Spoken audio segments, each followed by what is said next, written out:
তোমরা যারা আজকে লাইভে যুক্ত হয়েছো তোমাদের সবাইকে রিকোয়েস্ট করব সবাই একটু ভিডিওটা বেশি বেশি শেয়ার করে দিবে এবং তোমাদের ফ্রেন্ডদেরকে মেনশন করে দিবা, কারণ আজকে খুবই গুরুত্বপূর্ণ একটা অধ্যায়, রসায়ন দ্বিতীয় পত্র অধ্যায় 1 পরিবেশ রসায়নের উপর ক্লাস হবে।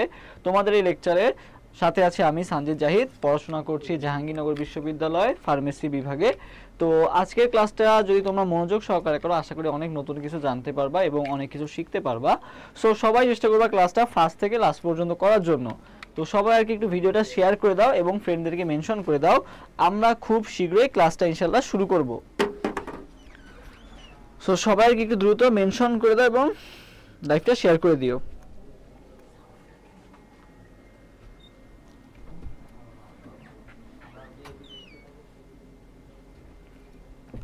আর সবাই একটু কমেন্ট করে জানাও যে আমাদের সাউন্ড এবং ভিডিওটা কি ক্লিয়ার দেখতে পাচ্ছ, এটা একটু সবাই একটু কমেন্ট করে জানাও যে ভিডিও ক্লিয়ার দেখা যাচ্ছে নাকি, এটা একটু সবাই কমেন্ট করে জানাও। আর সবাই একটু কমেন্ট করে জানাও যে আমাদের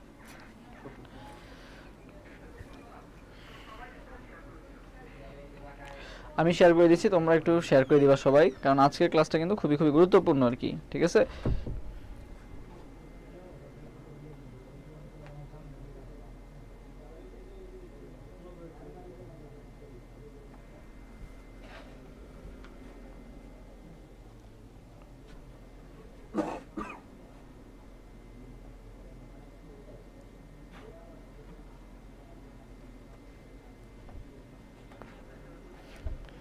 আচ্ছা,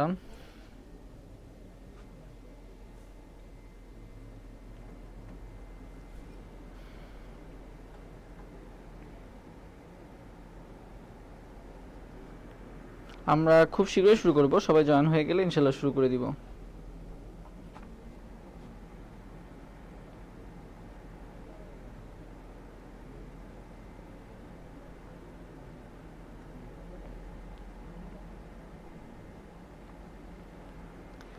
আর তোমাদের কারো যদি কোনো কোশ্চেন থাকে আর কি অ্যাডমিশন রিলেটেড, তোমরা অবশ্যই কমেন্ট করে জানাবা, ইনশাআল্লাহ অ্যানসার দেওয়ার চেষ্টা করব।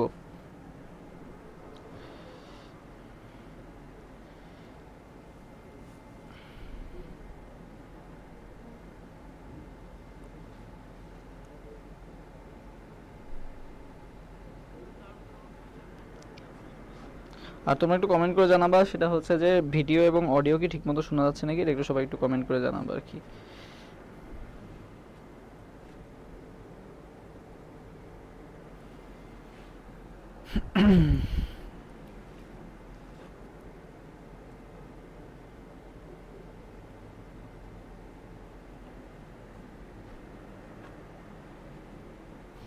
আচ্ছা, আজকে হচ্ছে আমরা মেইনলি নিব হচ্ছে পরিবেশ রসায়ন ক্লাসটা, যেটা হচ্ছে অ্যাডমিশনে কিন্তু এখান থেকে 2 থেকে 3টা কোশ্চেন কিন্তু ইনশাআল্লাহ থাকবে আর কি। তোমরা যারা ঢাবি বা অন্যান্য ইউনিভার্সিটিতে পরীক্ষা দিবা, যারা সেকেন্ড টাইম আর আসো, তারাও কিন্তু এই ক্লাসটা করবা, কারণ এই ক্লাসটা থেকে অনেক কিছু শিখতে পারবা। যে ঢাবির মানে এটা যেহেতু ফার্স্ট টাইমারদের জন্য এমনটা না, এটা ফার্স্ট টাইমার সেকেন্ড টাইমার, তোমরা যারা উভয় আসো উভয়ই ক্লাসটা করতে পারবা আর কি। Net slow.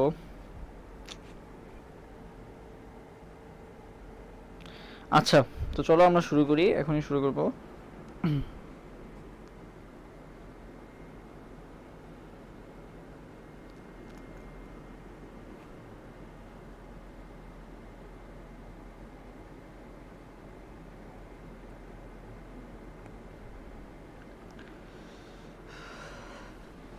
আচ্ছা, ঠিক আছে। তো চলো সবকিছু সাউন্ড ক্লিয়ার এবং হচ্ছে আমাদের ভিডিও ঠিকমতো দেখা যাচ্ছে, তাহলে এখন চলো শুরু করা যাক।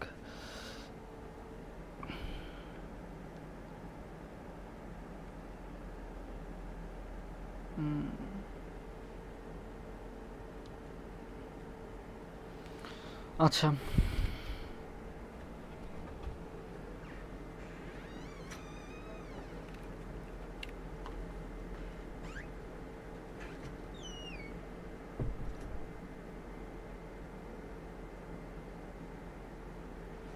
ওকে, তো দেখো পরিবেশ রসায়ন, তো পরিবেশ রসায়ন চ্যাপ্টারটা হচ্ছে মেইনলি তোমাদের হচ্ছে মেইনলি আলোচনা করা হয়েছে কি নিয়ে বলো তো, আমাদের পরিবেশে কিভাবে আর কি কেমিক্যালের যে রিয়াকশনগুলো বা আমাদের পরিবেশ কি কি নিয়ে গঠিত বা কোথায় কি আছে, তারপরে হচ্ছে বিভিন্ন ধরনের ফার্স্টে আলোচনা করা হয়েছে যে আমাদের বায়ুমণ্ডল যেটা আছে, বায়ুমণ্ডলে যে কোথায় কি গ্যাস আছে বা কোথার তাপমাত্রা কেমন, এগুলো নিয়ে আলোচনা করা হয়েছে। সেকেন্ডে আলোচনা করা হয়েছে মাঝখানের দিকে বয়েল চার্জ এবং গেলুসার্কের সূত্র, মানে গ্যাসীয় রিলেটেড অনেক কিছু কিন্তু এই অধ্যায়ে আলোচনা করা হয়েছে।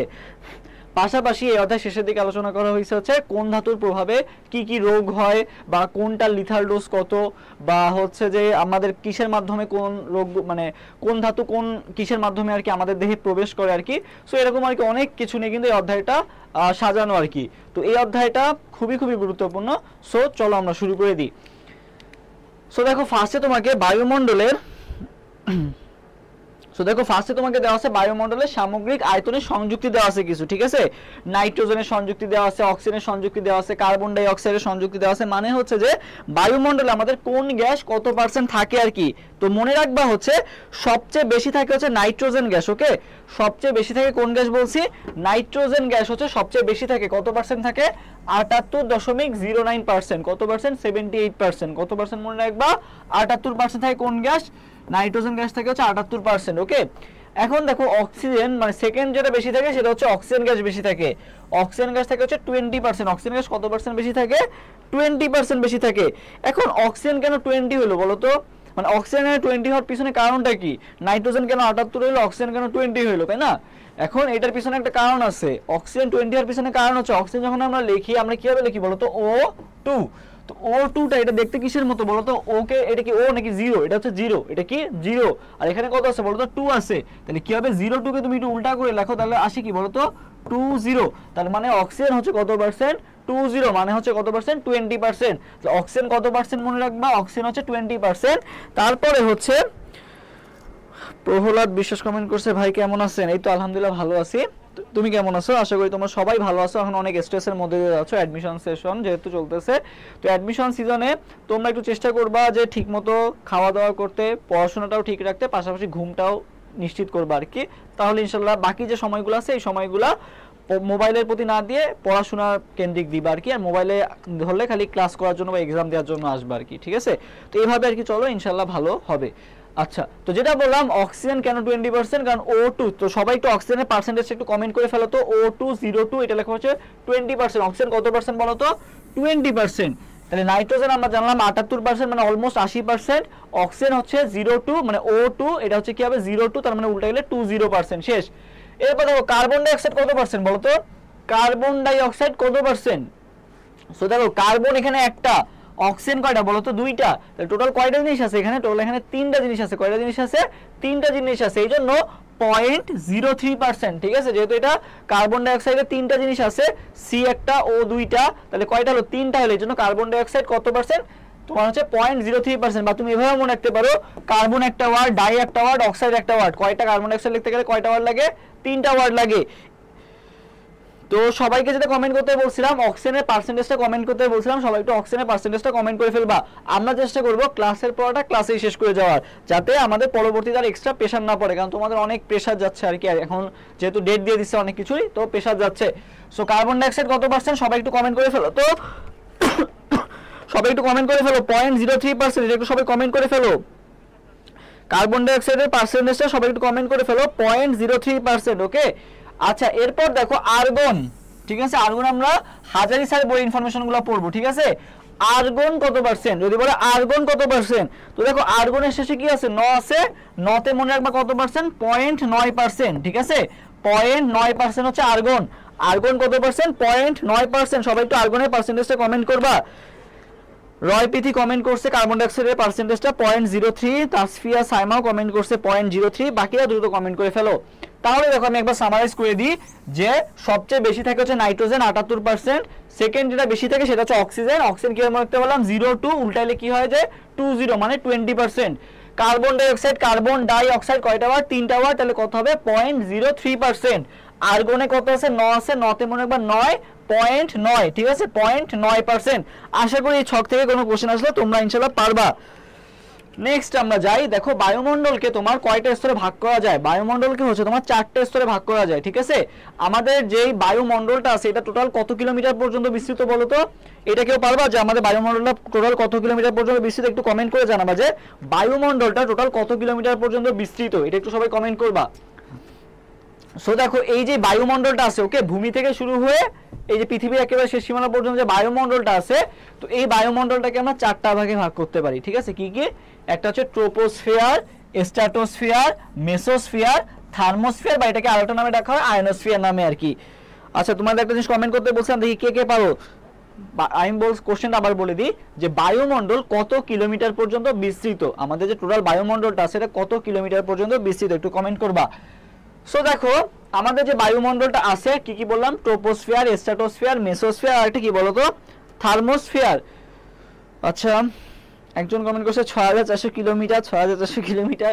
আমি বলছি বায়ুমণ্ডল কত কিলোমিটার পর্যন্ত বিস্তৃত, ঠিক আছে? তোমরা তো মনে হয় পৃথিবীর ব্যাসার্ধ কমেন্ট করে ফেলাইছো, তো এইটা না। তো যেটা আমি বললাম, মনে রাখবা যে আমাদের এই বায়ুমণ্ডলটা হচ্ছে 500 কিলোমিটার পর্যন্ত বিস্তৃত, ঠিক আছে? ভূমি থেকে কত কিলোমিটার পর্যন্ত বিস্তৃত? 500 কিলোমিটার। মনে রাখবা কত? সবাই একটু কমেন্ট করে ফেলো, তাহলে মনে থাকবে।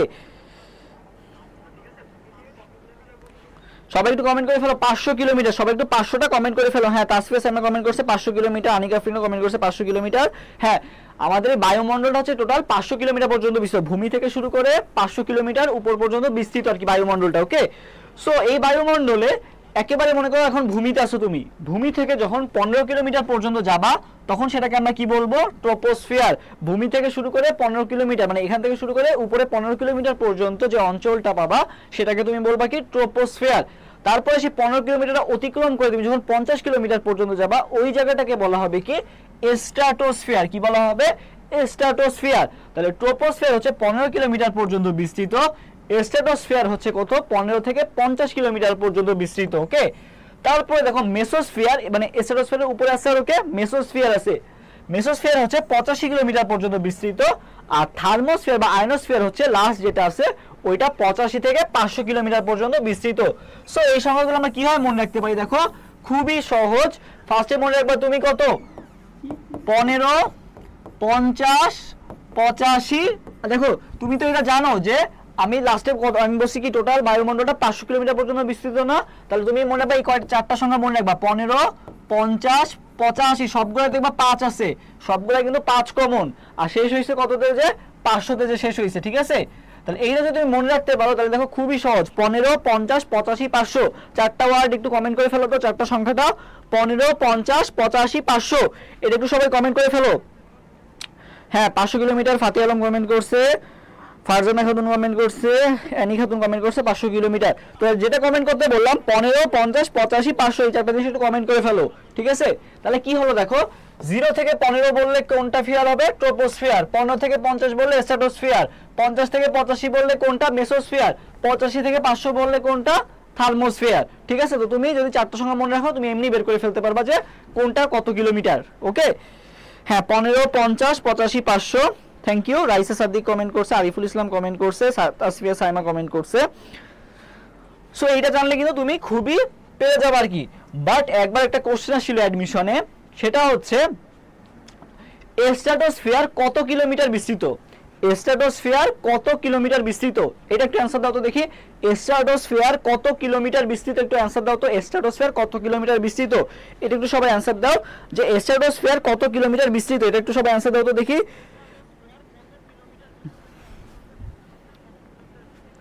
এটা একটু সবাই অ্যান্সার দিবা যে স্ট্র্যাটোস্ফিয়ার হচ্ছে কত কিলোমিটার বিস্তৃত।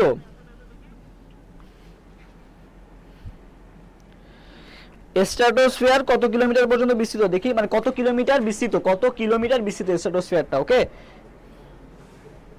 হ্যাঁ, স্ট্র্যাটোস্ফিয়ারটা কত কিলোমিটার বিস্তৃত, ওকে? ফাতি আলম কমেন্ট করছে 35 কিলোমিটার, 35 কিলোমিটার, ওকে? আচ্ছা, সহজ জিনিস, বাংলা কোশ্চেন, যে স্ট্র্যাটোস্ফিয়ার কত কিলোমিটার বিস্তৃত? স্ট্র্যাটোস্ফিয়ারটা কত কিলোমিটার বিস্তৃত? হ্যাঁ, তো দেখো এখানে ম্যাক্সিমাম যে ভুলটা করে, সবাই জানে যে ট্রোপোস্ফিয়ার 15 কিলোমিটার, স্ট্র্যাটোস্ফিয়ার হচ্ছে কত কিলোমিটার, 50 কিলোমিটার, তাহলে স্ট্র্যাটোস্ফিয়ার মেবি 50 কিলোমিটার পর্যন্ত বিস্তৃত না। স্ট্র্যাটোস্ফিয়ার হচ্ছে ট্রোপোস্ফিয়ারের পর থেকে শুরু হয়েছে, ওকে 15 পর থেকে শুরু হয়েছে, মানে 15 থেকে 50 এর যে গ্যাপটা সেইটুকুই কি স্ট্র্যাটোস্ফিয়ার, তাই না? তাহলে কত আসছে, 15 থেকে তুমি 50 বিয়োগ দিয়ে দিবা 35 কিলোমিটার। তাহলে স্ট্র্যাটোস্ফিয়ার কত কিলোমিটার বিস্তৃত, 35 কিলোমিটার বিস্তৃত, ঠিক আছে। আর যদি বলে কত কিলোমিটার পর্যন্ত বিস্তৃত, তাইলে বলবা কত কিলোমিটার পর্যন্ত বিস্তৃত, 50 কিলোমিটার পর্যন্ত বিস্তৃত। কোশ্চেন বুঝবা আর কি, ঠিক আছে। 35 যদি বলে কত কিলোমিটার বিস্তৃত, 35 কিলোমিটার বিস্তৃত, কত কিলোমিটার পর্যন্ত বিস্তৃত, 50 কিলোমিটার পর্যন্ত বিস্তৃত। আশা করি ক্লিয়ার। সো এখন দেখো আমাদের এই যে পরিসরটা, এটা আশা করি ক্লিয়ার। এখন দেখো তাপমাত্রার বিষয়টা কি হয়েছে। সো মনে রাখবা তাপমাত্রা হচ্ছে একবার হ্রাস বৃদ্ধি, কি বলবা, হ্রাস বৃদ্ধি মানে মাইনাস প্লাস, ঠিক আছে।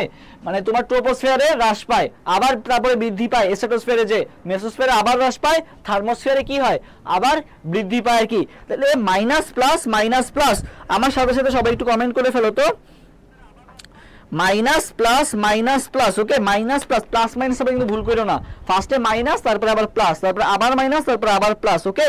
তাহলে মাইনাস প্লাস, ওকে।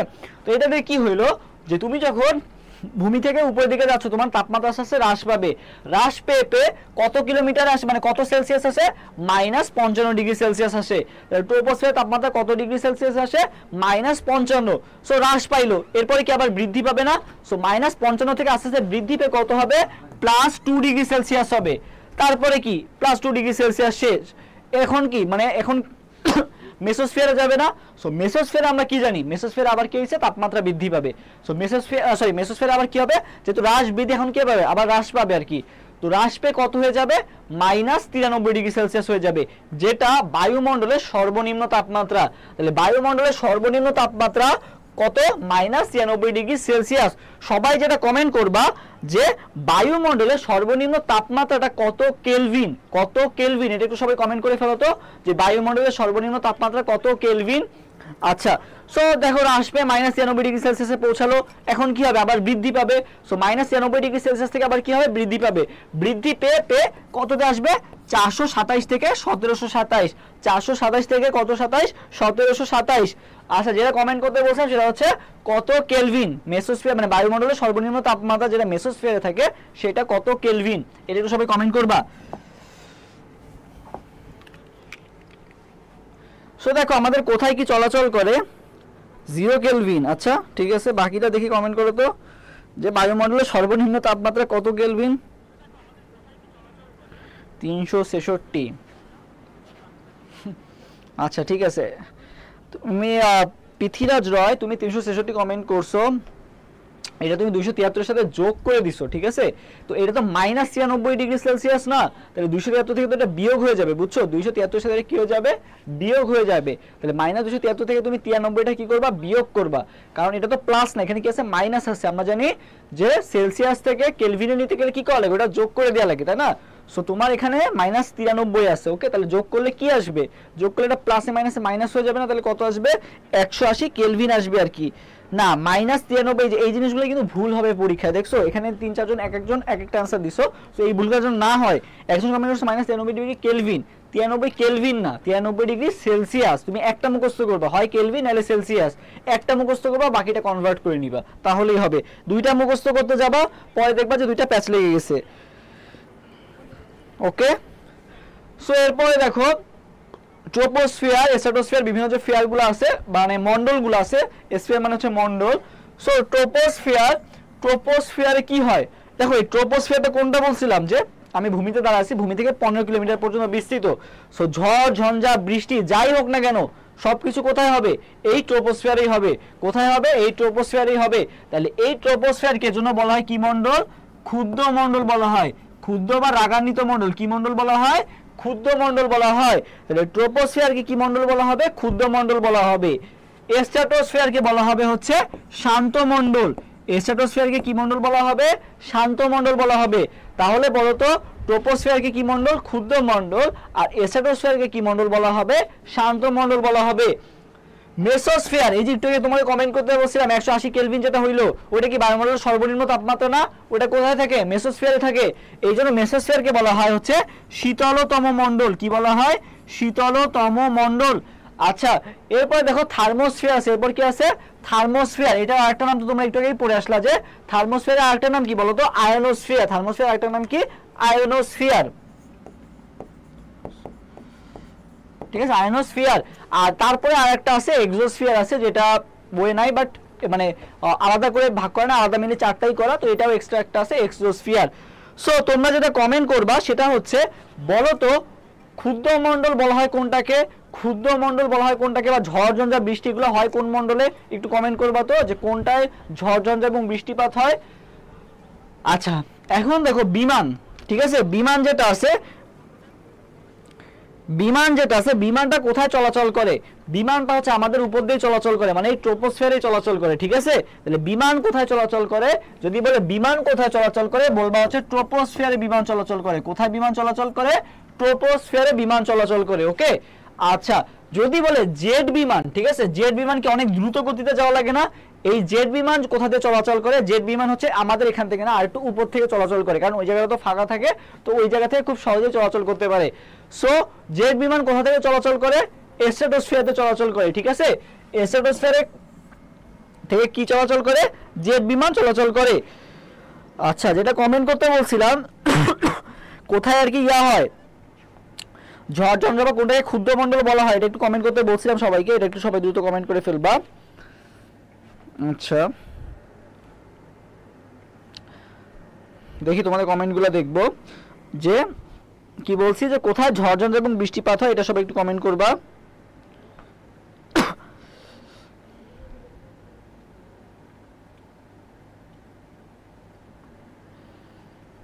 ওকে, ঠিক আছে, সবাই কমেন্ট করতেছো, ধন্যবাদ সবাইকে কমেন্ট করার জন্য। যারা কমেন্ট করতেছো না তারা একটু কমেন্ট করার চেষ্টা করবা, কারণ ক্লাসে মানে ক্লাসে যদি তুমি রেসপন্স না করো তাহলে আলটিমেটলি কিন্তু তোমারই লস। তুমি আর কি ঠিকমতো মানে দেখবা যে সবই মনে হচ্ছে যে রেসপন্স করা দরকার আর কি, বাট রেসপন্স করলে এটা তোমার পরীক্ষা হলে মনে পড়বে ভালো মতো। ঠিক আছে, ওকে। সো দেখো, এই যে এরপরে একটা গল্প বলি, সেটা হচ্ছে আমি মনে করো এই যে ওজন মাপে না, মানুষ ওজন মাপতে গেছিলাম। ওকে, তো ওজন মাপতে গেছি, এখন আমি হচ্ছে ওজন মাপতে যা দাঁড়াইছি, তো আমাকে বললো যে এভাবে দাঁড়ালে হবে না, আপনি একেবারে সোজা স্ট্রেট হয়ে দাঁড়ান, কারণ আপনি যদি বেকাতারা হয়ে দাঁড়ান আপনার ওজনটা ঠিকমতো মাপা যাচ্ছে না। তো কি করলাম, তখন একেবারে স্ট্রেট হয়ে দাঁড়ালাম, যে একেবারে স্ট্রেট হয়ে কি করব, ওজন মাপতে হবে। তো স্ট্রেট হয়ে আমরা কি করতে হবে, ওজন মাপতে গেলে এরকম বেকাতারা হওয়া যাবে না, কি হইতে হবে, একেবারে সোজা স্ট্রেট হয়ে আমরা ওজন মাপবো। ঠিক আছে, তোমরা যারা ওজন মাপতে যাবা সবাই হচ্ছে কি করবা, স্ট্রেট হয়ে ওজন মাপবা। সো মনে রাখবা যে ওজন যে গ্যাসটা আছে, এই ওজন গ্যাসটা কোথায় পাওয়া যায়? তো মনে রাখতাম কি, ওজন মাপতে গেলে আমরা কি হয়ে দাঁড়াই বলতো, একেবারে স্ট্রেট হয়ে দাঁড়াই। তো স্ট্রেট দিয়ে মনে রাখবা স্ট্র্যাটোস্ফিয়ার। ওকে, তো স্ট্রেট দিয়ে কি মনে রাখবা, স্ট্রেট দিয়ে মনে রাখবা হচ্ছে স্ট্র্যাটোস্ফিয়ার। তাহলে কি বললাম, আমরা ওয়েট মাপতে গেলে বা ওজন মাপতে গেলে কি হয়ে যায়, স্ট্রেট হয়ে দাঁড়ায়। তাহলে ওজনের স্তর কোথায় থাকে যদি বলে, স্ট্রেট দিয়ে মনে রাখবা কি, স্ট্র্যাটোস্ফিয়ার। তাহলে সবাই একটু কমেন্ট করে ফেলো তো যে ওজন বললে কি স্ট্রেট ওজন। ঠিক আছে, ওজন বললে কি স্ট্রেট, ওজন বললে কি হবে বলো তো, স্ট্রেট। ঠিক আছে, একেবারে আমাদের স্ট্রেট হয়ে দাঁড়াতে হবে, একেবারে আমাদের স্ট্রেট হয়ে দাঁড়াতে হবে। ওকে, একেবারে ওজন মাপতে গেলে আমাদের কি হয়ে দাঁড়াতে হবে বলতো, স্ট্রেট হয়ে দাঁড়াতে হবে, কারণ ওজনের স্তর কোথায় পাওয়া যায়, স্ট্র্যাটোস্ফিয়ারে পাওয়া যায়। এরপরে খুবই খুবই ইম্পর্টেন্ট একটা কথা, সেটা হচ্ছে উল্কাপিণ্ড কোথায় ধ্বংস হয়। উল্কাপিণ্ড ধ্বংস হয়ে যায় কোথায়, মেসোস্ফিয়ারে ধ্বংস হয়ে যায়। উল্কাপিণ্ড ধ্বংস হয় কোথায়, তোমার হচ্ছে মেসোস্ফিয়ারে ধ্বংস হয়ে যায়। আর মহাকাশ গবেষণা কেন্দ্র, এগুলো এক্সট্রা ইনফরমেশন যেগুলো তোমরা রসায়ন বিচিত্রা বই খুব ভালো মতো পেয়ে যাবা, এগুলো সব রসায়ন বিচিত্রা বই আছে। সো মহাকাশ গবেষণা কেন্দ্র কোথায় অবস্থিত যদি বলে, তাহলে বলবা থার্মোস্ফিয়ারে, একেবারে লাস্টে যেটা আছে থার্মোস্ফিয়ার, সেখানে হচ্ছে কি অবস্থিত বলতো, সেখানে হচ্ছে তোমার মহাকাশ গবেষণা কেন্দ্র অবস্থিত আর কি। আচ্ছা, স্ট্রেট। ওকে, ঠিক আছে, থ্যাংক ইউ। এবার সবাই দেখি 1 নাম্বার কোশ্চেনের আনসার দাও, যে একের আনসার কোনটা হবে। এতক্ষণ তোমাদের অনেক কিছু পড়ালাম, এখন তোমাদের কাছে রেসপন্স নিব যে তোমরা কেমন পারো দেখি। সবাই 1 নাম্বার কোশ্চেনের আনসার দিয়ে দাও তো দ্রুত, সবাই 1 নাম্বার কোশ্চেনের আনসার দ্রুত দিয়ে দাও। একের আনসার কত হবে সবাই কমেন্ট করো দ্রুত।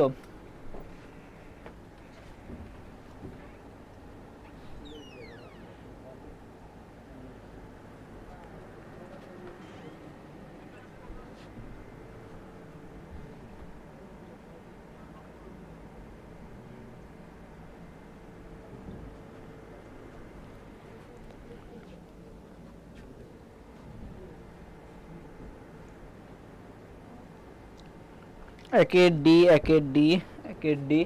আচ্ছা, বলা হয়েছে বায়ুমণ্ডলে কোন অঞ্চলে ওজোন স্তর অবস্থিত। তো একটু আগে পড়ে আসলাম যে স্টেট ওজোন। তো দেখো এই কোশ্চেনে কত জায়গা আসছে, ডিইউ চট্টগ্রাম বোর্ড, বিআরইউআর, তারপরে ডিইউ, আবার বিএসএম রাও। তো ঠিক আছে, তো অনেক জায়গা আসছে এই এক কোশ্চেন। ঠিক আছে, তাহলে এই কোশ্চেনটা বুঝতে পারছো তোমাদের জন্য কত কত ইম্পর্টেন্ট, যে এক অ্যান্সার কোনটা হবে, ডি নাম্বার। ওজোন গ্যাস কোথায় পাওয়া যায়, বললাম স্টেট ওজোন, তাহলে কোথায় পাওয়া যাবে, স্ট্রাটোস্ফিয়ারে পাওয়া যাবে আর কি। আচ্ছা, তো সবাই এখানে দেখো যে আমাদের জয়কলি আয়োজিত যে লাইভ ক্লাসটা আছে, এখানে আমাদের মেইনলি দেখো এই যে স্লাইডটা তৈরি করা বা যে ইনফরমেশন তোমরা দেখছো নতুন দেখতেছো, এগুলো সব কিন্তু তোমরা পেয়ে যাবা আর কি। যে রসায়ন বিচিত্রা যে বইটা আছে সেই বইটাই পেয়ে যাবা, রসায়ন বিচিত্রা। সো এই বইটার রাইটার হিসেবে আমি আসি। তো এই বইটা কিন্তু খুবই ভালো একটা বই, মানে এখানে খুবই গুছায় দেওয়া আছে। আমি নিজেও মনে করো যখন অ্যাডমিশন টাইমে ছিলাম বা এইচএসসি ফার্স্ট ইয়ার ছিলাম, তখন থেকে কিন্তু এই বইটা দেখতাম, আর এখানে অনেক শর্টকাট আছে। সো রসায়ন বিচিত্রা বইটা সবাই কিনে ফেলবা। এছাড়াও গণিত বিচিত্রা, বায়োলজি বিচিত্রা, পদার্থ বিচিত্রা সহ সব ধরনেরই কিন্তু বিচিত্রা সিরিজ তুমি পেয়ে যাবা। পাশাপাশি তোমরা জানো যে ঢাকা ইউনিভার্সিটি যাদের স্বপ্ন, তাদের জন্য কিন্তু একটা রিটেন কিন্তু অনেকটা একটা প্যারাময় একটা জিনিস, যে রিটেনে আবার কি কি কোশ্চেন আসবে। সো রিটেনের জন্য কিন্তু জয়কলি রিটেন বিচিত্রা বইটা আছে, এটা কিন্তু খুবই ভালো একটা বই, জয়কলি রিটেন বিচিত্রা। সো এই বইটাও সবাই কিনে ফেলবা। আর এখন কিন্তু তোমাদের সে সময় অনেক এক্সাম দেওয়া লাগবে, সো এক্সামের জন্য মডেল টেস্ট বইটাও কিন্তু আছে। এই সব বইগুলো কিন্তু তোমরা তোমাদের কাছে যে লাইব্রেরিটা আছে লাইব্রেরিতেই পেয়ে যাবা। আর যদি কোনো কারণে না পাও বা তুমি খুঁজে পাচ্ছ না, তখন আর কি করবা, আমাদের জয়কলি যে ফেসবুক পেজ আছে এখানে নাম্বার দেওয়া আছে, এখানে কল দিবা, ইনশাল্লাহ পেয়ে যাবা আর কি। ঠিক আছে, ওকে। সো চলো আমরা আগাই। আচ্ছা, তানজিম টুম্পা কমেন্ট করছে পড়ি এই বইটা। আচ্ছা ঠিক আছে, পড়বা। বাকিরা সবাই তোমরা যারা আছে তারা অবশ্যই পড়বা, যাদের কাছে এখনো নাই তারা দ্রুত কিনে ফেলবে। ওকে, তো চলো আমরা শুরু করি। এরপরে দেখো জাহাঙ্গীরনগর ডি ইউনিট একটা কোশ্চেন আসছে যে বায়ুমণ্ডলের বিস্তৃতি কত কিলোমিটার উচ্চতা পর্যন্ত। তারপরে সবাই 2 নম্বর কোশ্চেনের অ্যান্সার দাও তো, যে বায়ুমণ্ডলের বিস্তৃতি কত কিলোমিটার উচ্চতা পর্যন্ত। সবার আগে অ্যান্সার দিয়ে দিছে তাসফিয়া সাইমা সবার আগে অ্যান্সার দিয়ে দিছে, 2 এর অ্যান্সার ডি বলছে।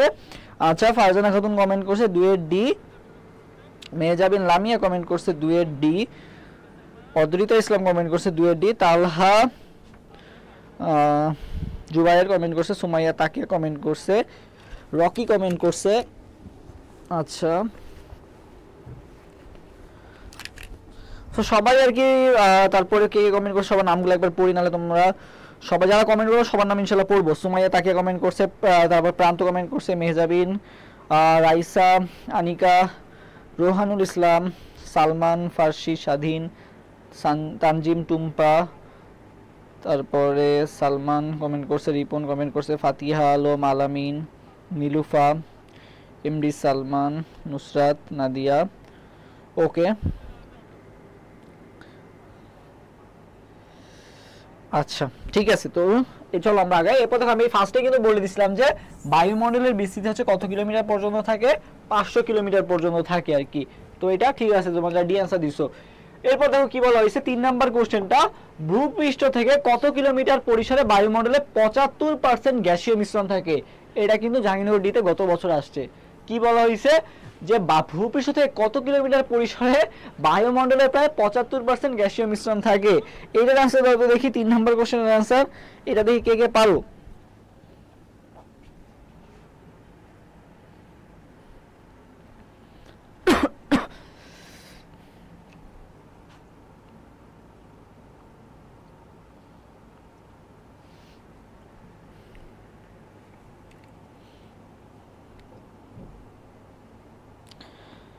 ভূপৃষ্ঠ থেকে কত কিলোমিটার পরিসরে বায়ুমণ্ডলে 75% গ্যাসীয় মিশ্রণ থাকে আর কি। ঠিক আছে, এ 11 কিলোমিটার, একজন বলছে 3 এর বি, একজন বলছে এ। আচ্ছা দেখো, এটা এ বি নিয়ে অনেকে কনফিউজ, তো মনে রাখবা 15 কিলোমিটার পর্যন্ত। ঠিক আছে, 75 আর মনে রাখবা এখানে কত বলো তো, 15। 75% গ্যাসীয় মিশ্রণ থাকে কত কিলোমিটার, 15 কিলোমিটার পর্যন্ত। সবাই একটু কমেন্ট করে ফেলো তো, 75 15 75 15। 75% থাকে কত কিলোমিটার পর্যন্ত, 15 কিলোমিটার পর্যন্ত। এক্সট্রা রাইটার ইনফো, 75 কিলোমিটার পর্যন্ত থাকে, মানে 75% গ্যাসীয় মিশ্রণ থাকে কত কিলোমিটার পর্যন্ত, 15 কিলোমিটার পর্যন্ত। ঠিক আছে, এটা একটু সবাই কমেন্ট করে ফেলো, 75 15 75 15। হ্যাঁ, মেহজাবিন লামিয়া কমেন্ট করছে 75 15, বাকিরাও কমেন্ট করে ফেলো। এরপরে বলা হয়েছে কি বায়ুমণ্ডলের প্রায় 99% গ্যাসীয় মিশ্রণ ভূমি থেকে কত কিলোমিটার পর্যন্ত বিস্তৃত। 99% যদি বলে তাহলে সেক্ষেত্রে কি হবে 75/15 আর 99% বললে কত কিলোমিটার পর্যন্ত বিস্তৃত, মনে হয় 30 কিলোমিটার পর্যন্ত বিস্তৃত। কত কিলোমিটার পর্যন্ত বিস্তৃত? 30 কিলোমিটার। মানে এই যে ট্রোপোস্ফিয়ারের পর যে ট্রোপোস্ফিয়ার কত কিলোমিটার 15, তাই না? তারপরে কি 50 হচ্ছে স্ট্র্যাটোস্ফিয়ার। তার মানে দেখা গেছে স্ট্র্যাটোস্ফিয়ার পর্যন্তই কি সকল গ্যাস পাওয়া যাবে, ঠিক আছে? মানে ভূপৃষ্ঠ থেকে শুরু করে স্ট্র্যাটোস্ফিয়ার পর্যন্ত তুমি প্রায় সমস্ত গ্যাস পেয়ে যাবা। মানে প্রায় 99% মানে 99% গ্যাসীয় মিশ্রণই থাকবে হচ্ছে কত কিলোমিটার পর্যন্ত? 30 কিলোমিটার পর্যন্ত। ওকে, সো 4 এর आंसर কোনটা হবে? 4 এর आंसर হবে বি নাম্বারটা। 4 এর आंसर কোনটা হবে? বি নাম্বারটা। এরপর দেখো ভূপৃষ্ঠ থেকে 15 কিলোমিটার উচ্চতায় বায়ুচাপ কত? ভূপৃষ্ঠ থেকে 15 কিলোমিটার উচ্চতায় বায়ুচাপ কত? হ্যাঁ, এগুলো এক্সট্রা ইনফরমেশন যেগুলো তোমরা রসায়ন বিচিত্রা বই খুব ভালো মতো পেয়ে যাবা।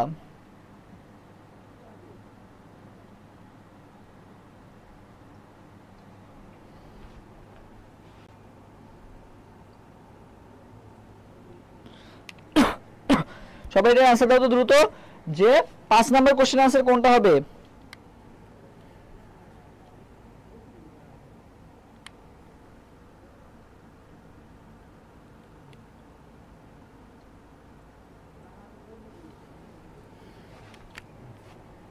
ওকে,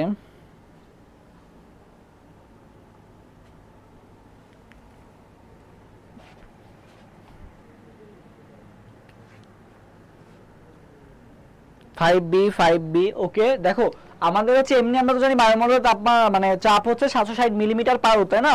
সো যখন এটা উপরের দিকে উঠতে থাকে চাপ কমতে থাকে, ঠিক আছে? তুমি যত ভূপৃষ্ঠ থেকে উপরের দিকে যাবা চাপ তত কমতে থাকবে। সো 760 মিটার থেকে কমতে কমতে কততে পৌঁছায় বলো তো? 100 কিলোমিটারে পৌঁছায়, ঠিক আছে? 100 মিলিমিটারে পৌঁছায়, সরি কিলোমিটার না, 100 মিলিমিটারে পৌঁছায়। 100 মিলিমিটার পারদে পৌঁছায়। কিসে পৌঁছায়? 100 মিলিমিটার পারদে পৌঁছায়। ওকে, সো এটার কত হবে? চাপ কত হবে? 100 মিলিমিটার পারদ হবে। কি হবে? 100 মিলিমিটার পারদ। ওকে, তারপর দেখো বায়ুমণ্ডলে কার্বন ডাই অক্সাইডের কি বলছি পরিমাণ কত? বায়ুমণ্ডলে কার্বন ডাই অক্সাইডের পরিমাণ কত? সো 6 নম্বর কোশ্চেনের आंसर দাও তো। 6 आंसर কোনটা হবে? 6 নম্বর কোশ্চেনের आंसर দিয়ে দাও সবাই। 6 এর आंसर কোনটা হবে? 6 নম্বর কোশ্চেনের आंसर কোনটা হবে? দেখো এখানে কি বলা হয়েছে? কার্বন ডাই অক্সাইডের পরিমাণ জানতে চাইছো। আমি তো বলছিলাম যে কার্বন ডাই অক্সাইড, ঠিক আছে? কার্বন ডাই অক্সাইড মানে কয়টা ওয়ার্ড? তোমার হচ্ছে 3টা ওয়ার্ড। তাহলে দেখো 3 হবে, বাট 3 তো সব জায়গায় আছে, তাহলে কোন 3টা হবে? ঠিক আছে, মনে রাখবা পয়েন্টের পর একটা জিরো। পয়েন্টের পর কয়টা জিরো? একটা জিরো। পয়েন্টের পর কয়টা জিরো? মাত্র একটা জিরো যেটা দেখতে পাবা এটা মাথায় রাখবা। তাহলে 0.03%। এটা জাহাঙ্গীরনগর ইউনিভার্সিটি এই ইউনিটে আসছিল।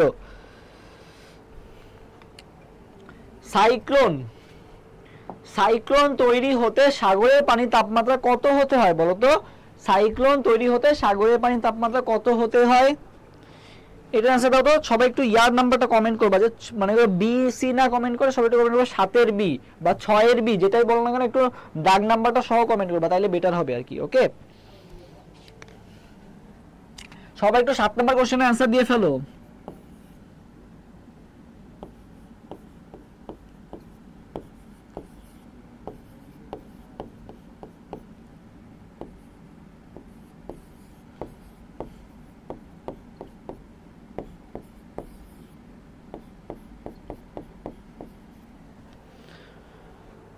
সবাই একটু 7 এর आंसरটা দিয়ে ফেলবা। 7 এর आंसर সি, 7 এর आंसर বি। আচ্ছা, বি আর সি অনেক কোশ্চেন আসছে আর কি। সো 7 এর आंसरটা হবে মেইনলি সি, ঠিক আছে? 27 ডিগ্রি সেলসিয়াসের বেশি হতে হয়। ওকে, 27 ডিগ্রি সেলসিয়াসের বেশি হতে হয় হচ্ছে সাইক্লোন তৈরির জন্য তোমার তাপমাত্রা কত? 27 ডিগ্রি সেলসিয়াসের বেশি। আচ্ছা, সবাই আর কি একটা आंसर দিবা, সেটা হচ্ছে যে নিচের কোন তাপমাত্রায়, মনে করো এই চারটা তাপমাত্রা তোমাকে অপশনে দেওয়া আছে, এই যে এ বি সি ডি দেওয়া আছে।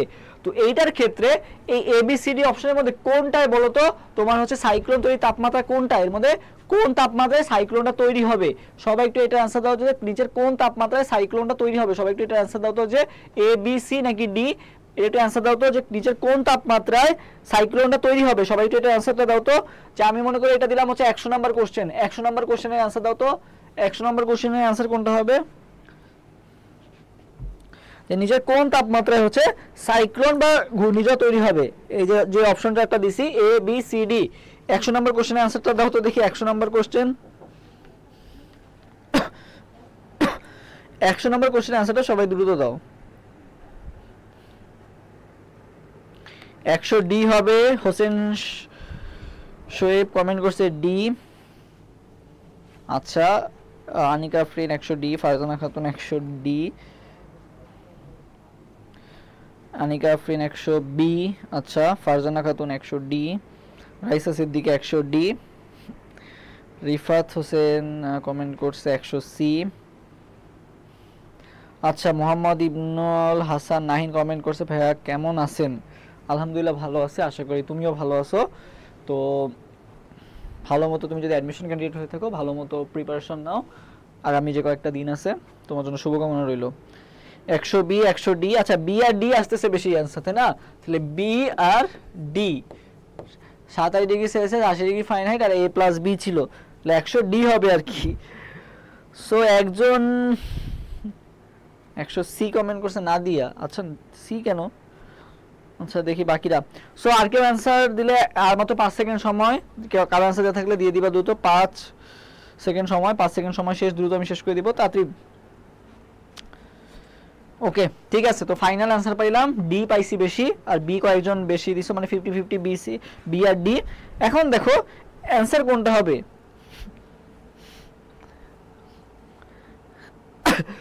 আচ্ছা তো দেখো এখানে কি বলা হয়েছে যে সাইক্লোন তৈরি হতে সাগরের পানির তাপমাত্রা কত হতে হয় এখানে কিন্তু তোমরা বলছো সবাই 27 ডিগ্রি সেলসিয়াসের কি বলো তো বেশি হতে হবে 27 ডিগ্রি সেলসিয়াস বই লাইন পড়বা ভালো মতো দেখবে লেখা আছে 27 ডিগ্রি সেলসিয়াসে না 27 ডিগ্রি সেলসিয়াস বা 80 ডিগ্রি ফারেনহাইটের বেশি যখন হবে তখনই হচ্ছে কি হবে তোমার এই সাইক্লোন বা ঘূর্ণিঝড় তৈরি হবে সো এই 27 ডিগ্রি সেলসিয়াসেও হবে না 80 ডিগ্রি ফারেনহাইটও হবে না তাহলে a প্লাস b তো হবেই না তাহলে বাকি থাকলো কোনটা বলো তো 93 ডিগ্রি ফারেনহাইট এটা কি 80 ডিগ্রি ফারেনহাইটের বেশি না আমরা কি বলছিলাম 27 ডিগ্রি সেলসিয়াস বা 80 ডিগ্রি ফারেনহাইটের বেশি যেটা হবে সেটাই কি হবে সাইক্লোন তৈরি হবে সো কোনটা হবে 93 ডিগ্রি ফারেনহাইট হবে তাহলে आंसर কোনটা হবে 100 এর आंसर হবে সি নাম্বারটা 93 ডিগ্রি ফারেনহাইট ওকে মানে যেটার বেশি হবে কতর বেশি সেই বেশিটা কত মান 80 এর বেশি 80 ডিগ্রি ফারেনহাইটের বেশি কে 93 ডিগ্রি ফারেনহাইট তাহলে आंसर হবে কোনটা বলো তো সি নাম্বারটা সবাই কি এটা বুঝতে পারছো বুঝতে পেরে থাকলে সবাই একটু কমেন্ট করবা যে ক্লিয়ার ওকে এটা কঠিন কিছু না জাস্ট একটা তোমাদের পড়াটা একটু ধরা দিলাম যে কিভাবে পড়বা বা একটু খুঁটে খুঁটে পড়ার চেষ্টা করবা আর কি এই সব সেনসিটিভ বিষয়গুলো ওকে দেন 8 নম্বর কোশ্চেন আসো যে পারমাণবিক অক্সিজেন বিরাজ করে বায়ুমণ্ডলের কোন স্তরে ওকে সাইনামণি বলছে বুঝছি ভাইয়া ফারজানা খাতুনও ক্লিয়ার ঠিক আছে বাকিরা কি ক্লিয়ার হও না এখনো বাকিরাও তাহলে একটু ক্লিয়ার হলে কমেন্ট করে দিবা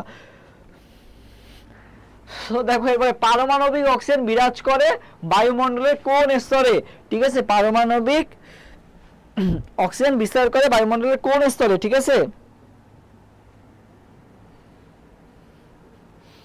পারমাণবিক অক্সিজেন বিরাজ করে বায়ুমণ্ডলের কোন স্তরে বুঝছো পারমাণবিক অক্সিজেন বিরাজ করে বায়ুমণ্ডলের কোন স্তরে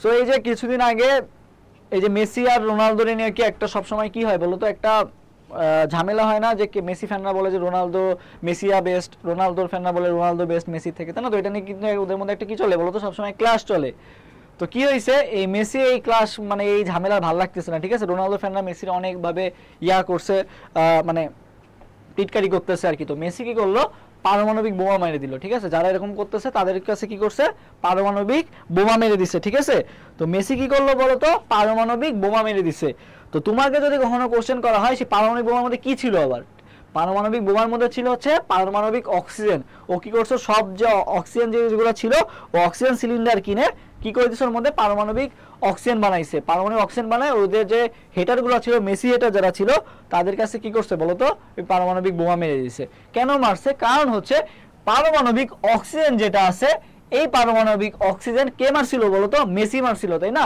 তো মেসি দিয়ে মনে রাখবা হচ্ছে মেসোমণ্ডল কি মণ্ডল মনে রাখবা মেসোমণ্ডল ঠিক আছে কারণ কি মেসি হচ্ছে পারমাণবিক অক্সিজেন মারছিল তাই না সো মনে রাখবা মেসির সাথে কার সম্পর্ক পারমাণবিক অক্সিজেনের সম্পর্ক তাহলে পারমাণবিক অক্সিজেন বলে তোমার মাথায় কোনটা আসবে মেসোমণ্ডল আসবে পারমাণবিক অক্সিজেন কে মেসোমণ্ডল তাহলে মেসির সাথে কার সম্পর্ক বলো তো পারমাণবিক অক্সিজেনের সম্পর্ক পারমাণবিক বোমার সম্পর্ক ওকে নেক্সট স্লাইডে আমরা যাই সো বয়েলের সূত্র, চার্লসের সূত্র, গেলুসার্গের সূত্র, অনেক সূত্র আছে, এত সূত্রগুলো আমরা পড়তে যাব না। একটা ট্রিক্স মনে রাখবো, একটা ট্রিক্সে সব ক্লিয়ার হয়ে যাবে। বয়েল, চার্লস, গেলুসার্গের যে সূত্রগুলো আছে না, অ্যাভোগাড্রোর সূত্র আছে, 4টা সূত্র আছে টোটাল। মানে মেইন বইয়ে যদি তোমাকে আস্ক করা যায় টোটাল কয়টা সূত্র বলবা, 3টা সূত্র, বাট আছে কয়টা সূত্র, মেইনলি 4টা সূত্র আছে আর কি। সো সবাই একটু কমেন্ট করবা যে পারমাণবিক অক্সিজেনের সাথে কার সম্পর্ক, মেসির সম্পর্ক, ঠিক আছে?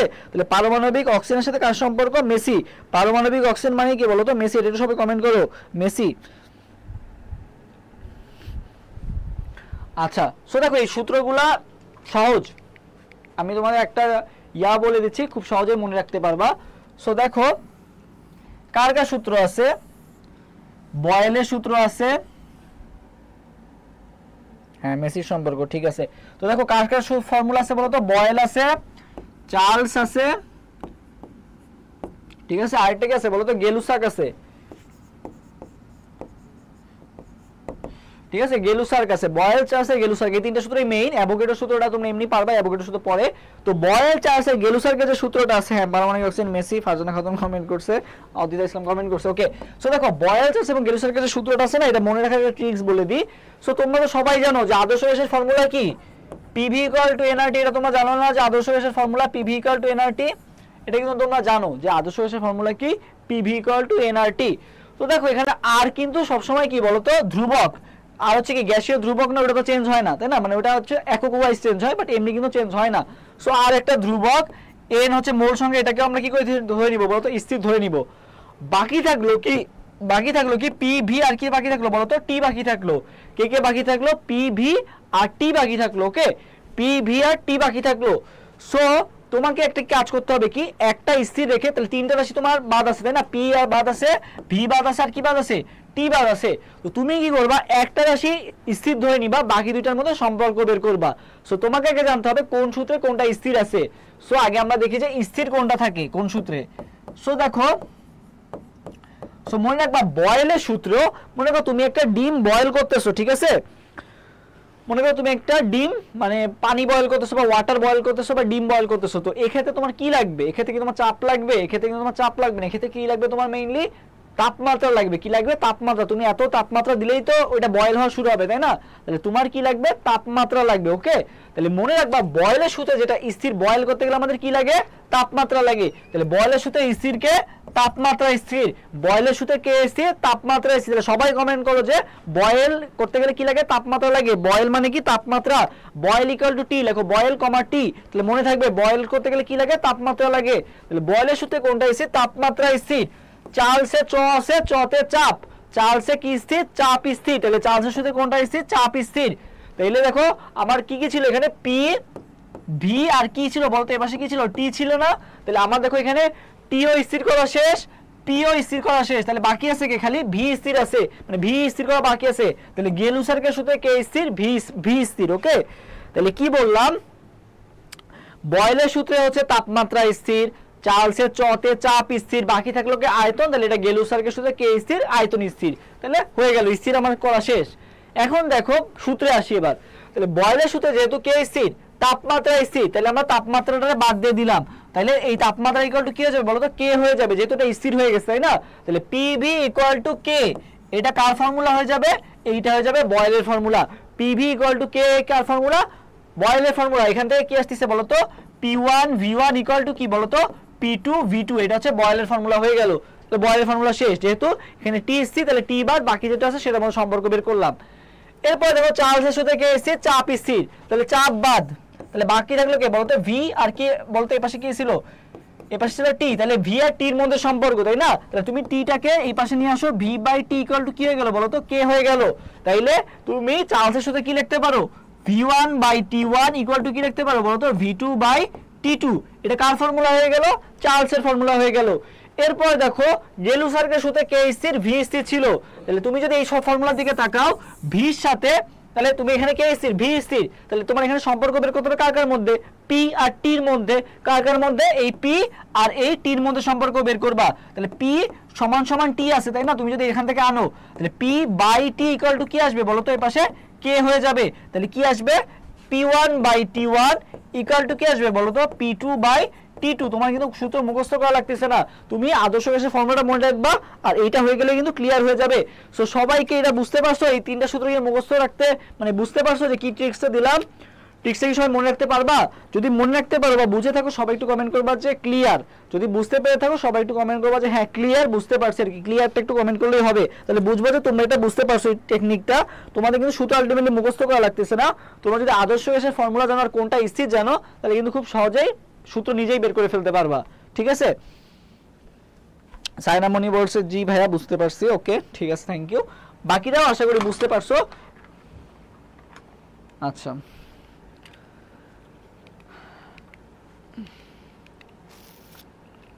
জি ক্লিয়ার ক্লিয়ার বুঝতে পেরেছে সবাই, থ্যাংক ইউ বুঝতে পারার জন্য।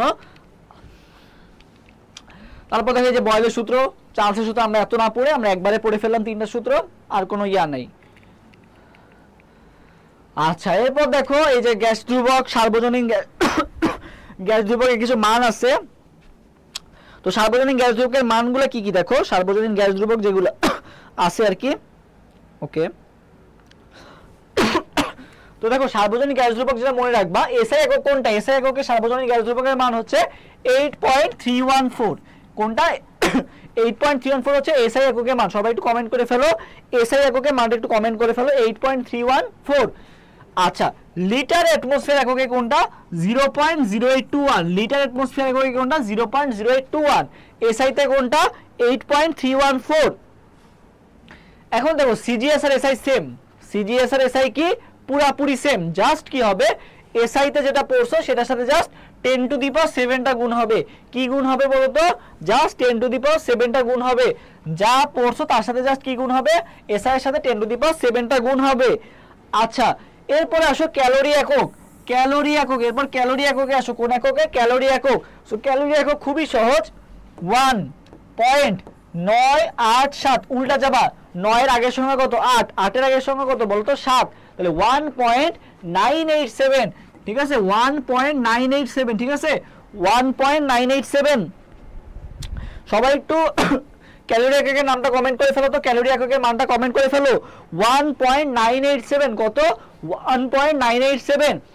এরপর একটা ইঞ্জিনিয়ারিং একক আছে, এটা ক্ষেত্রে হচ্ছে মনে রাখবা 2783.63, এটা মনে রাখবা 2783.63, এটা পড়তে পড়তে এমনি হয়ে যায়। সো এগুলোর একক কি, এককগুলো খুবই সহজ মনে রাখবা, পার কেলভিন পার মোল, সবগুলাই কমন আছে কি পার kelvin per mole, per kelvin per mole, per kelvin per মোল, এটা সব জায়গায় কমন পার কেলভিন পার মোল। যদি বলে লিটার একক কি litre atmosphere, litre atmosphere per kelvin per mole. SI একক বলে কি জুল পার কেলভিন পার মোল। যদি বলে সিজিএস একক কি erg per kelvin per mole. Calorie একক কি calorie per kelvin per mole. Engine একক কি foot poundal, foot poundal per kelvin per mole. Per kelvin per mole কি সব জায়গায় কমেন্ট মানে সব জায়গায় কমন আছে, ওকে। সো আশা করি এককগুলা তোমাদের ভুল হবে না।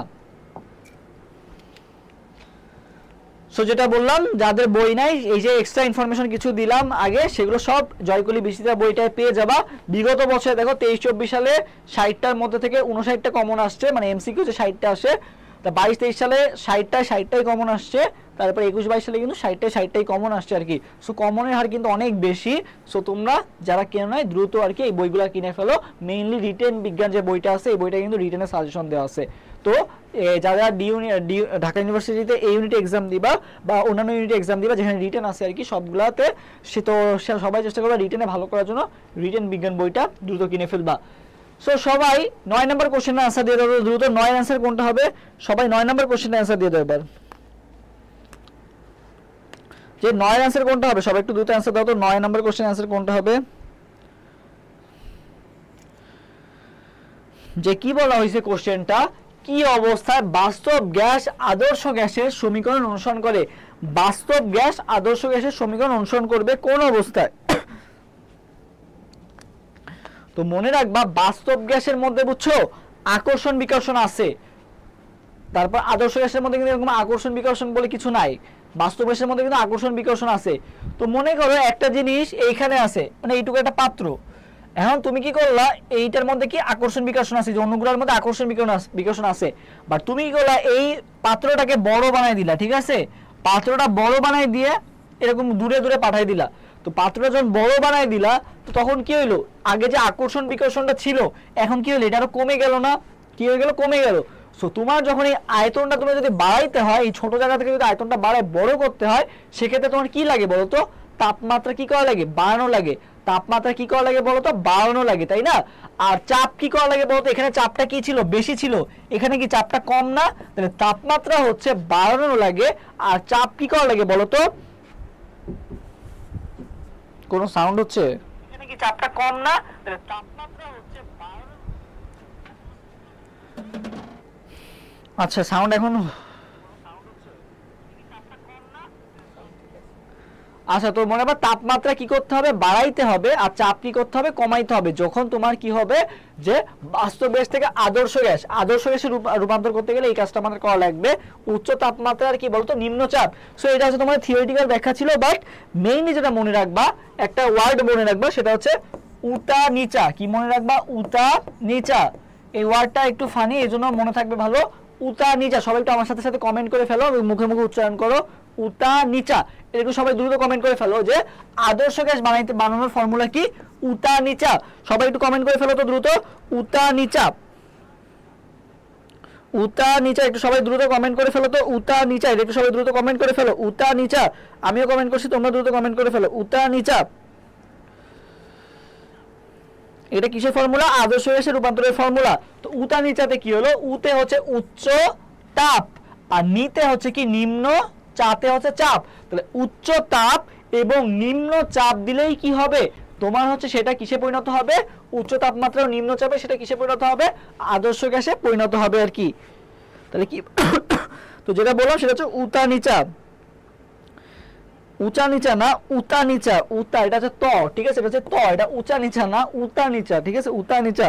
উচ্চ তাপমাত্রা আর কি বলতো, নিম্ন চাপ। উচ্চ তাপমাত্রা আর কি বলতো, নিম্ন চাপ। এটা মনে রাখবা। যদি উল্টায় দেয় যে আদর্শ থেকে বাস্তব, তাইলে কিন্তু এটা আবার চেঞ্জ হয়ে যাবে, তখন কি হয়ে যাবে, নিম্ন তাপ আর উচ্চ চাপ। সো কোনটা বলা হয়েছে এটা মাথায় রাখবা। আদর্শের ক্ষেত্রে আমরা উতা নিচা পড়ছি কিন্তু, ঠিক আছে। আদর্শ বানাইতে গেলে কি করতে হবে, উতা নিচা। আদর্শ বানাইতে গেলে কি করতে হবে, উচ্চ চাপ এবং নিম্ন তাপ, সরি উচ্চ তাপ এবং নিম্ন চাপ আর কি, যেটা বললাম উতা নিচা, ঠিক আছে, উচ্চ তাপমাত্রা নিম্ন চাপে। ওকে, তাহলে সবাই 10 নম্বর কোশ্চেনের এবার आंसर দিয়ে দাও তো, দেখি 10 এর आंसर কে কি দাও, 10 এর आंसरটা সবাই দিয়ে দাও দ্রুত। 10 এর आंसर কি হবে,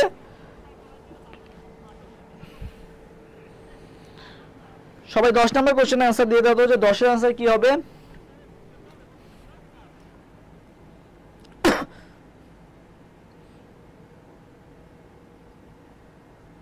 সবাই 10 নম্বর কোশ্চেনের দ্রুত आंसर দিয়ে দাও তো, যে 10 এর आंसर কোনটা হবে দেখি।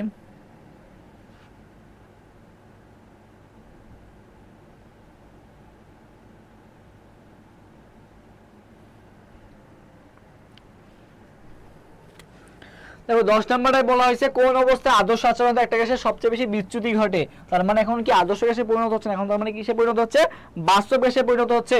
তাহলে তোমার কি হবে, উতা নিচা জায়গায় কি হবে এখন বলো তো, উতা নিচার জায়গায় হয়ে যাবে এখন কি, উচ্চ তাপমাত্রা নিম্ন চাপের জায়গায় হয়ে যাবে এখন কি, নিম্ন তাপ, আর কি হয়ে যাবে, উচ্চ চাপ।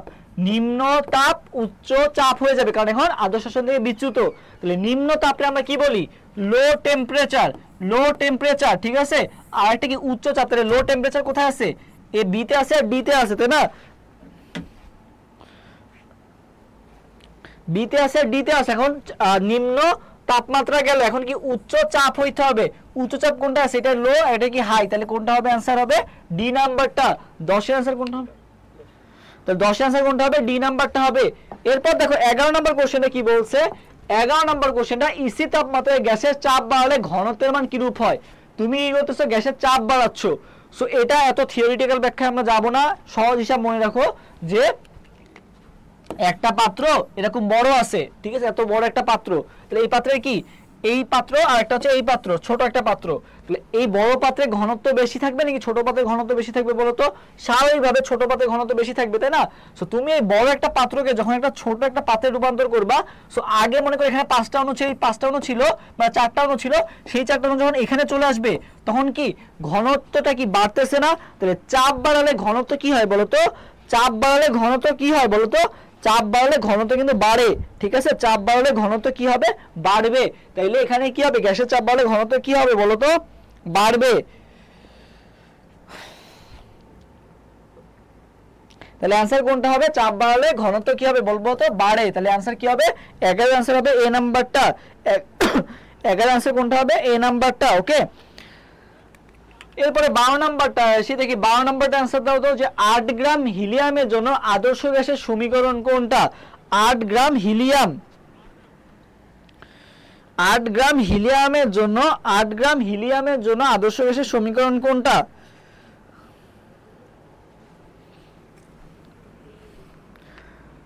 আট গ্রাম হিলিয়ামের জন্য আদর্শ গ্যাসের সমীকরণ কোনটা হবে বলো তো,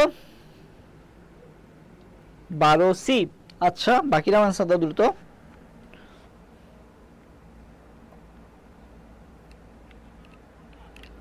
বারো এ 12C। আচ্ছা, অনেকে এ বলতেছো, অনেকে সি বলতেছো।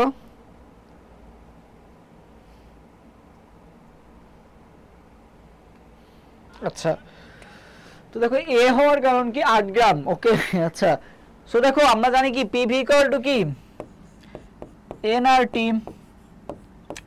এন ইকুয়াল টু আবার কি বলতো, ডাব্লিউ বাই এম, তাই না। এন ইকুয়াল টু কি আবার ডাব্লিউ বাই এম। এখানে তোমাকে 8 গ্রাম যেটা দেওয়া আছে এটা কিসের মান দেওয়া আছে, ডাব্লিউর মান কত দেওয়া আছে, 8। আর এম হিলিয়াম, হিলিয়ামের এম মানে কি, হিলিয়ামের অ্যাটমিক মাস কত, হিলিয়ামের অ্যাটমিক মাস কত, 4 গ্রাম, তাই না। কত গ্রাম, 4 গ্রাম। তাহলে এন এর মান কত পাচ্ছ তুমি, 2 পাচ্ছ। তাহলে এন এর মান কত বসায় দিবা, 2 বসায় দিবা। তাহলে পিভি ইকুয়াল টু কি আসবে, 2RT আসবে। পিভি ইকুয়াল টু কি আসবে, 2RT আসবে। তাহলে 12 আনসার কোনটা হবে, সি নাম্বারটা। তারপর 1 অ্যাটমসফিয়ার সমান সমান কত, 1 অ্যাটমসফিয়ার সমান সমান কত, অ্যানসার কোনটা হবে বলো তো। 13 আনসার কোনটা হবে, 13 13 দ্রুত বলো, 13 আনসার কোনটা হবে।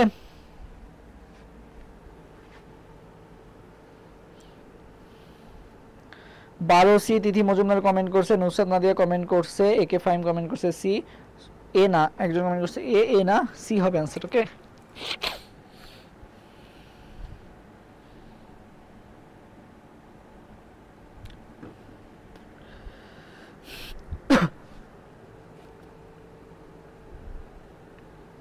তেরো বি। আচ্ছা, হ্যাঁ 760 মিলিমিটার এইচজি হবে আর কি, ঠিক আছে।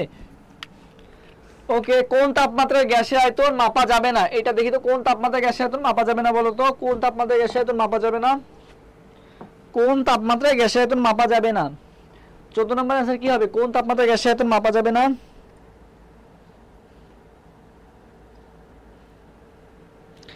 কোন তাপমাত্রায় গ্যাসের আয়তন মাপা যাবে না।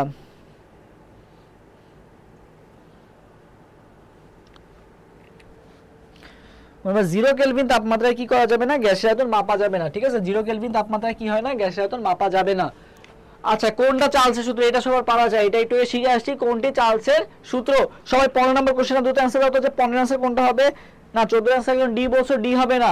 0 কেলভিন তাপমাত্রা বা -273 যদি থাকতো, এখানে যদি -273 থাকতো তাহলে তুমি ডি বলতে পারতা। সবাই এরপরে 15 নম্বর কোশ্চেনের অ্যানসার দাও, যে কোনটি চার্লসের সূত্র। চার্লসের সূত্রে বসে, চার্লসের সূত্রে চাপ স্থির, বাকি থাকলো কে, আমরা পিভি ইকুয়াল টু এনআরটি তে দেখছিলাম যে যদি পি স্থির হয় তাহলে বাকি থাকলো কি, ভিআরটি। তো এখানে দেখবা যে ভিআরটি এর মধ্যে সম্পর্ক আছে কোথায়, অপশন বি তে আছে, অপশন কিসে আছে, সি তে আছে, তাই না। তাহলে পিভি ইকুয়াল টু কি, ফর্মুলা ছিল কি, পিভি ইকুয়াল টু এনআরটি। তাহলে ভি সাথে টি এর সম্পর্ক কি, সমানুপাতিক। ভি সাথে টি এর সম্পর্ক কি, সমানুপাতিক। তাহলে অ্যানসার কোনটা হবে, 15 অ্যানসার হবে কোনটা বলো তো, সি নাম্বারটা। ওকে, 16তে যাই, কোনটা বয়েলের সূত্র নির্দেশ করে, বয়েলের সূত্র কোনটা নির্দেশ করে। তুমি বয়েল মানে কি বলছিলাম, তাপমাত্রা বাড়াতে গেলে বয়েল লাগে, মানে কোনো কিছু বয়েল করতে গেলে তাপমাত্রা লাগে, তাই না। সো তুমি এখানে খুঁজবে যে তাপমাত্রা স্থির কোনটা, তোমার কিছু দেখার দরকার নাই, অপশন এখানে লেখা আছে টি স্থির, তুমি অ্যানসার দিয়ে দিবা কোনটা, 16 অ্যানসার দিয়ে দিবা বি। 16 অ্যানসার কোনটা হবে বলো তো।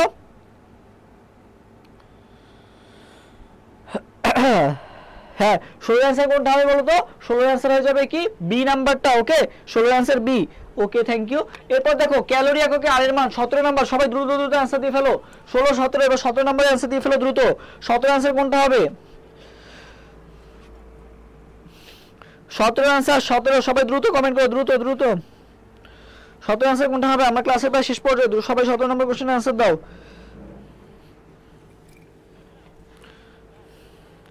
17 নম্বর কোশ্চেন অ্যানসার কত হবে বলো তো।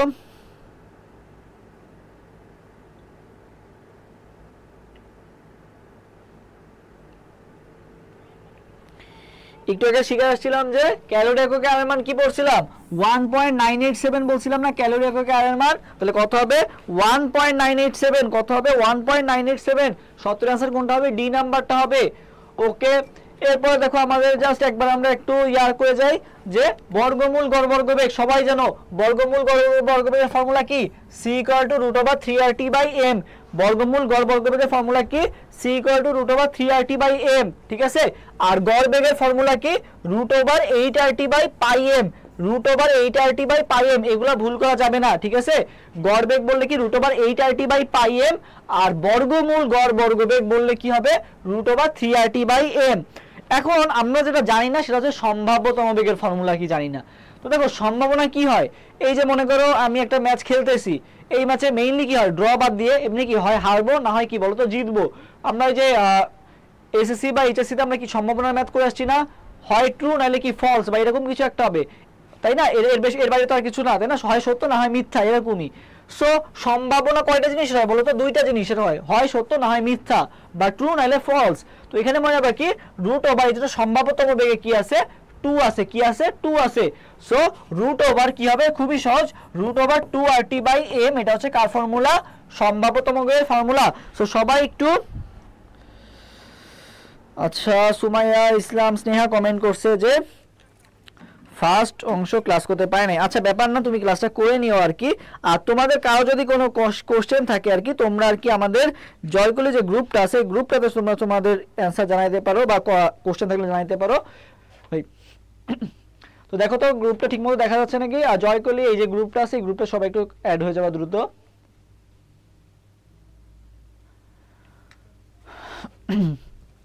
এখানে তোমাদেরকে মেনশন করে দিই আর কি, ঠিক আছে, মেনশন করে দিলে তোমরা সহজে অ্যাড হয়ে যেতে পারবা। তো জয়কলি যে গ্রুপটা আছে এই গ্রুপে সবাই দ্রুত অ্যাড হয়ে যাবে আর কি। তোমাদের কার যদি কোনো কোশ্চেন থাকে ওইখানে ইনশাআল্লাহ অ্যানসার দিয়ে দিব, মানে ক্লাস রিলেটেড যদি কোনো কোশ্চেন থাকে আর কি মেনশন করে দিচ্ছি আমি।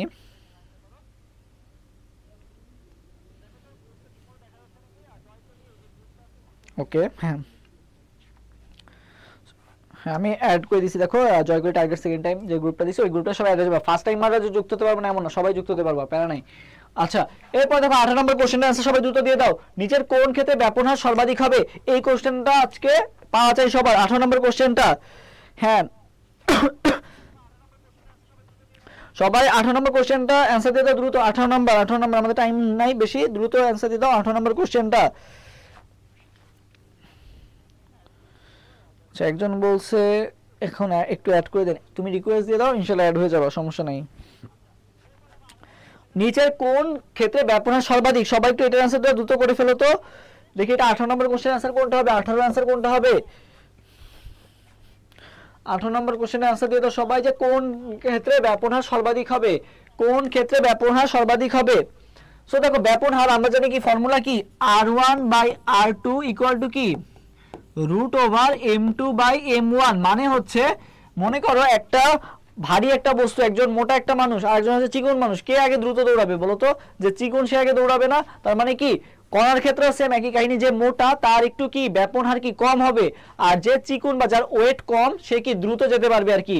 এই জন্য দেখো r1 এর সাথে m1 এর সম্পর্ক কি বলতো, বর্গমূলের ব্যস্তানুপাতিক, তার মানে যার ভর বেশি তার ব্যাপন হার কম, যার ভর কম তার ব্যাপন হার কি বলতো বেশি আর কি। সো তোমাদের যেটা কমেন্ট করতে বলছিলাম সেটা হচ্ছে 18 অ্যানসার কোনটা হবে। আচ্ছা অনেকে বি অ্যানসার দিছো, অনেকে ডি অ্যানসার দিছো, চলো এটা সমাধান করে ফেলি।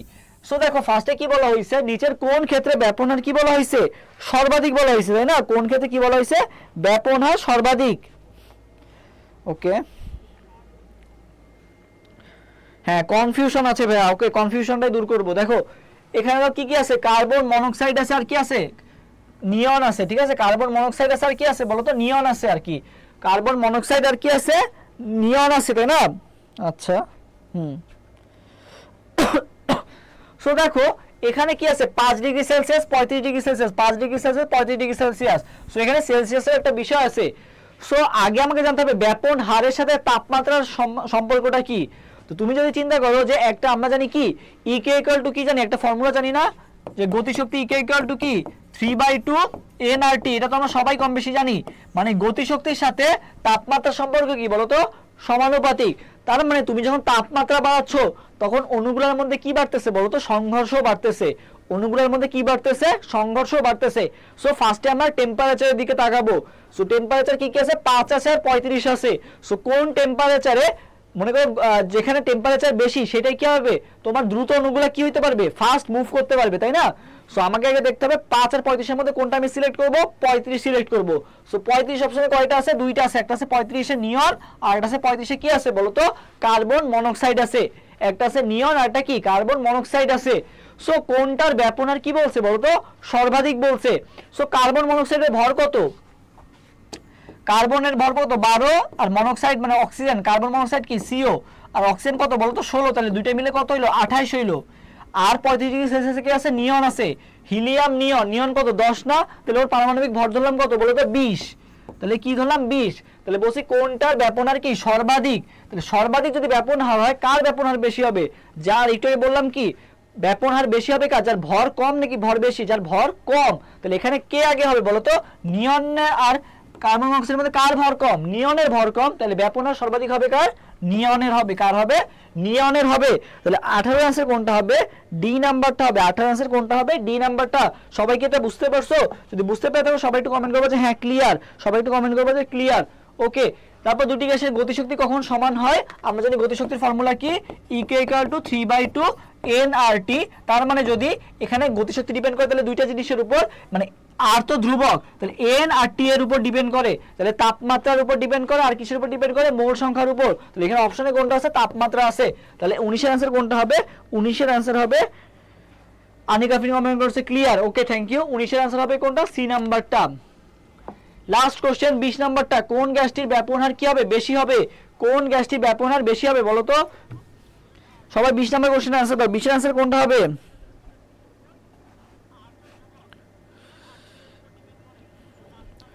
সবাই হচ্ছে 20 নাম্বার কোশ্চেনের आंसर দিয়ে দিবা। 20 এর आंसर কোনটা হবে বলো তো?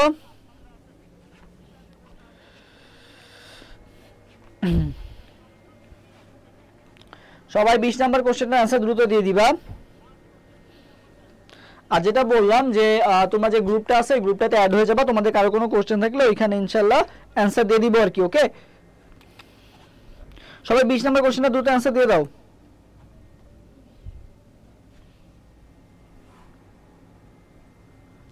বিশ आंसर কত হবে? সবাই দ্রুত आंसर দিয়ে দাও। 20 20 20 নাম্বার কোশ্চেনটা আমাদের শেষ কোশ্চেন আজকের 20 নাম্বার।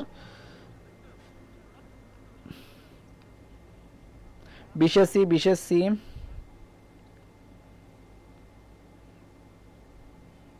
আচ্ছা,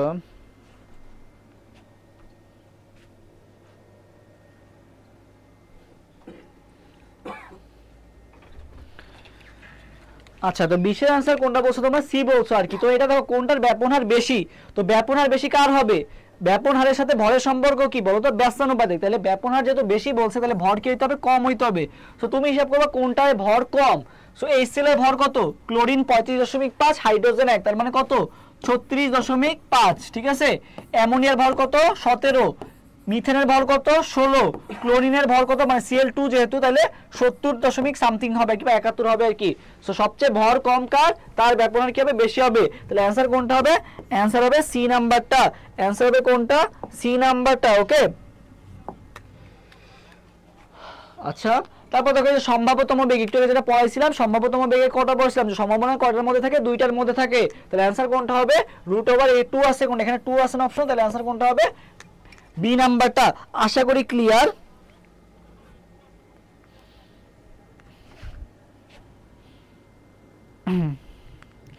ওকে, আজকের দিনে লাস্ট একটা কোশ্চেন দিয়ে শেষ করে দিব। সেটা হচ্ছে 23 নাম্বার কোশ্চেনটা। এটা আজকের দিনে শেষ কোশ্চেন, যে পারবা আজকের ক্লাস এখানে শেষ করে দিব। 23 নাম্বার কোশ্চেনের आंसर সবাই দ্রুত দিয়ে দাও। 23 এর आंसरটা কোনটা হবে? 23 এর आंसरটা সবাই একটু দ্রুত কমেন্ট করো তো। এটা आंसरটা দ্রুত সবাই কমেন্ট করে দাও। 23 আজকের মতো শেষ অবজেক্টিভ। আশা করি সবাই পারা চায়। 23 নাম্বার কোশ্চেনের आंसर সবাই দ্রুত দিয়ে দাও। 23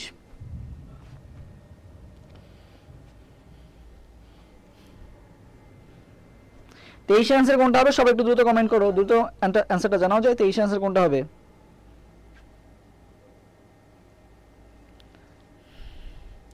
23 এর आंसरটা সবাই একটু কমেন্ট করো।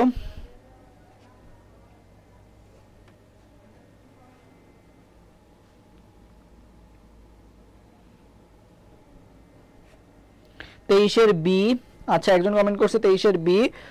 বাকি যারা আছে তারা একটু দ্রুত। 23-এর এ একজন কমেন্ট করছে, আচ্ছা 23-এর বাকিটা দ্রুত আনসার দিয়ে দাও, 23-এর আনসারটা দ্রুত দিয়ে দাও। 23-এর এ, আচ্ছা 23-এর এ নাকি সি নাকি বি? আচ্ছা একজন বিও কমেন্ট করছে, ঠিক আছে। আচ্ছা বি একজন কমেন্ট করছে, সিও একজন কমেন্ট করছে, এও একজন কমেন্ট করছে, ডি কমেন্ট করা বাকি আছে, ডি কেও চলে কমেন্ট করতে পারো।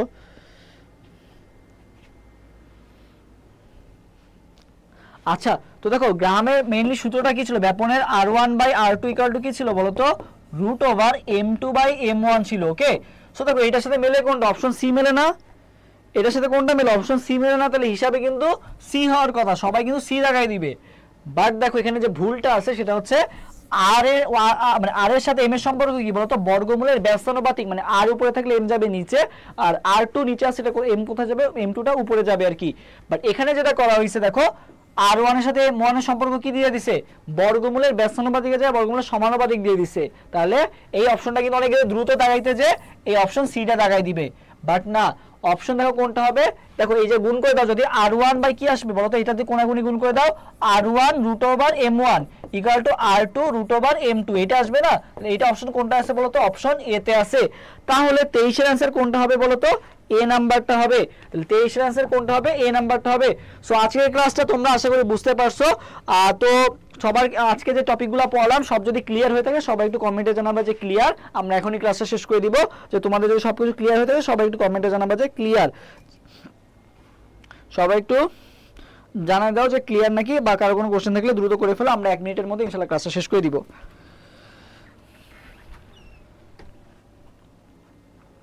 সো আজকের ক্লাসটা কি তোমরা সবাই বুঝতে পারছো, ক্লিয়ার?